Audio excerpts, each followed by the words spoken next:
What's going on, guys, and welcome to this Destiny 2 video by me, Infinite Crow. With the Destiny 2 launch event coming out next week, hopefully we'll find out some more information about Destiny 2. But while we're waiting for that, I thought I'd go through the top 5 things that I would like to see in Destiny 2. Number 1, Nightfall and Raid Matchmaking. Now this suggestion is a divisive one and people argue each way and seem to be stuck in their decision. But I actually think it would be beneficial to the game.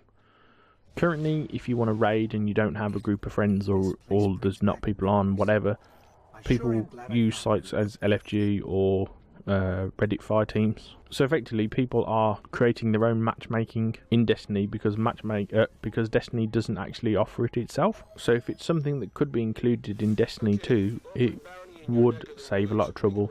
Number 2, better social areas and more social functions. Now Destiny promised so much with sort of this being an FPS MMORPG, and with the towers and information and the open world that was available, but actually the reality of what we got was very limited, especially due to the number of players that were limited in the tower. Obviously communication in these public areas was pretty much limited to what emotes you had, and that was it. Unless you sort of took advantage of Xbox or PlayStation's party chat and invited them to it, but I don't think that's really the way it's supposed to work. Now with the rollout of Destiny 2 being on only current gen consoles and PC, could we see larger social areas? Could we actually expand into the last city on Earth rather than being limited to such a small area like the tower? It'd also be useful in these areas to actually be able to communicate to other players. Where this would be most useful would actually be on the planets themselves. Anytime there's the public events or anytime you pick up the beacons or go to somewhere like Archon Forge, the ability to communicate, tell people, team up actually on the planet would be fantastic. Number 3, more variety and customization. We've had some truly unique guns in Destiny so far, and some that I've actually felt quite special, like the Vexsmither class, the Touch of Malice, or even ones that have been special because they've been difficult to get, like Black Spindle. But for the most part, the weapons are grouped into very similar sort of categories. They're fast firing, auto, slow firing, fast firing, pulse, low firing, high impact, low impact. There is a reasonable selection there, but it would be nice to actually see more.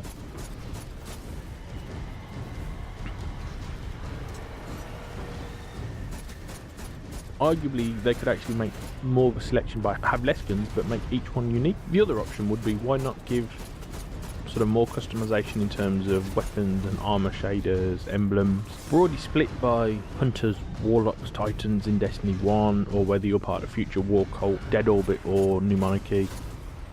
And there's obviously the armor from the Iron Lords through Iron Banner, or the specific raid armor. But why not add the ability to the fact that you enter a clan, or you have the ability to enter a clan? Why not have the ability to create a custom emblem for your clan or custom shader for your clan? Be able to apply that to your weapons or armor. Hope in the larger open world, why not have the ability to identify yourselves and other clans in there? Number 4, include the lore. Vanilla Destiny, or Destiny 1, whatever you want to call it, was terrible for this. There wasn't much story. It was all in the grimoire cards, which you had to look up online, out of the game, separate. Whether this was just misjudged by Bungie, or whether it was down to the rumoured last minute rewrites and things about why there actually wasn't much lore or much sort of story included in the original Destiny, we may never know. Now Bungie have gone some way to actually address this with the most recent expansions, especially something like Rise of Iron, where there was the cutscenes and there was the explanation of what happened to the Iron Lords actually included in the game. Now it's fantastic that there is all this lore and the backstory, but actually it needs explaining, so sort of we know our purpose, our point, where we are in history. Effectively, Bungie need to tell us a story in the game. This sort of comes down to actually like the matchmaking to me. If you have to go to out the game and find a separate website, then actually arguably they're not making the game correctly. These things should be included in the game. Even if it's easy as you go to a terminal in the tower, in the city, wherever sort of will be based in Destiny 2, and you can actually read the grimoire cards. Even something as simple as that would actually be better than what's available now. Finally, number 5, a better single player game.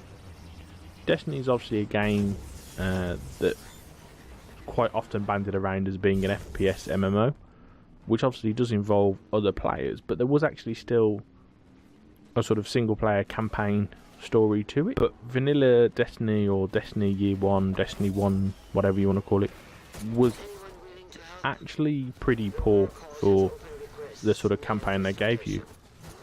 It was a WoW noted, WoW meme, that every single mission sort of fell into the two categories of fight through a horde to a bullet sponge boss, or defend an objective from several waves of enemies.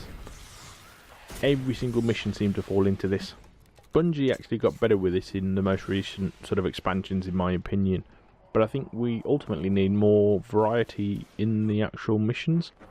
Now, accept that depending on the areas you're in depends on the enemies you'll fight, but it's the fact that even little things like the same enemies walk out the same door at the same point in the fight, so you instantly know by the second, third time that you're playing a mission that exactly what's going to happen and how you need to fight it, which really hinders replayability of the story, so as it quickly gets stale. Now, I'm not sure the reveal this week will actually tell us any of this information, or will reveal what we can expect in Destiny 2, but I think it would be nice to see these 5 things. Let me know what you'd like to see, whether you'd like to see any of these 5 or anything else you would like to see in Destiny 2, and I'll catch you later.